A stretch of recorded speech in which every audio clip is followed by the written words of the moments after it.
Salut! Est-ce que tu me reconnais? Oui, je suis le petit chaperon rouge avec toi aujourd'hui. Tu as probablement déjà travaillé mon histoire avec ton enseignant ou ton enseignante. Une histoire. C'est quoi une histoire? Une histoire, souvent, ça sert à nous faire voyager en lisant quelque chose. Ça sert à nous faire vivre des émotions. Ça sert à nous faire rire, à nous faire pleurer, à nous faire imaginer toutes sortes d'histoires qu'on ne pourrait pas vivre dans notre histoire à nous. Une histoire, ça comporte un début, un milieu et une fin. Veux-tu travailler ça avec moi aujourd'hui? On va commencer par le début de l'histoire. C'est logique. Au début de l'histoire, on va rencontrer les personnages principaux. Les personnages principaux, c'est les personnages les plus importants qu'on va suivre tout au long de l'histoire. Ensuite, il y a les lieux. Les lieux, c'est où l'histoire se déroule. Après, on peut voir l'époque, le temps, donc quand l'histoire se déroule. Le début de l'histoire, c'est comme une mise en contexte avant que le problème arrive.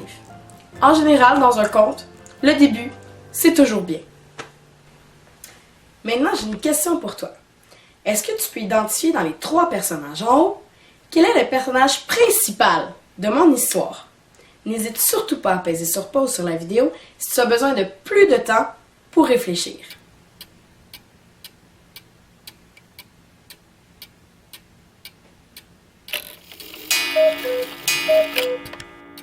Oui, c'est moi, le petit chaperon rouge. Je suis le personnage principal de mon histoire. As-tu remarqué que le titre de l'histoire, c'est aussi le nom du personnage principal? C'est quelque chose qui arrive la plupart du temps dans les contes, comme Cendrillon, Blanche-Neige, La Petite Sirène, Le Petit Chaperon Rouge. On va continuer avec le milieu de l'histoire. Qu'est-ce qu'on retrouve dans le milieu de l'histoire? On retrouve l'élément déclencheur. L'élément déclencheur, c'est le problème. Qu'est-ce qui arrive qui détruit un peu le calme du début de l'histoire?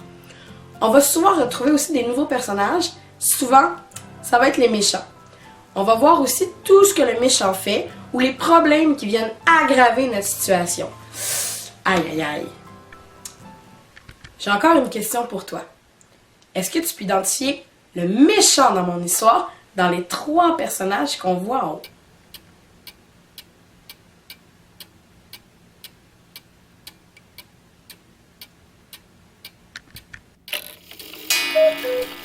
Et oui, le méchant de mon histoire, c'est le grand méchant loup. C'est pas le fantôme qui vient manger la grand-mère et le petit chaperon rouge. On arrive maintenant à la fin de l'histoire. Qu'est-ce qu'on retrouve à la fin? On retrouve la solution au problème. Comment l'histoire se termine. On retrouve aussi la morale de l'histoire. C'est quoi une morale? C'est qu'est-ce que l'histoire nous a appris. Et oui, j'ai encore une question pour toi. Quelle est la morale de l'histoire du petit chaperon rouge? Est-ce que c'est manger tous ses légumes, traverser la rue aux intersections ou ne pas parler aux étrangers? Choisis l'une des 3 options. N'hésite surtout pas à peser sur pause si tu as besoin de plus de temps pour réfléchir.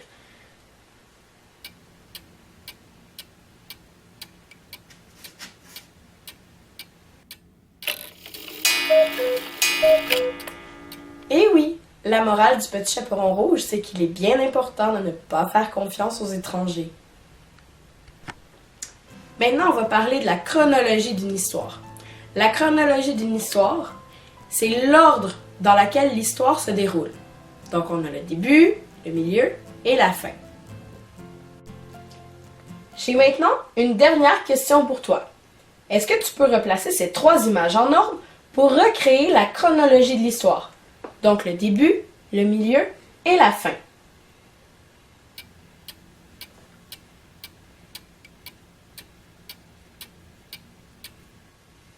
Prêt?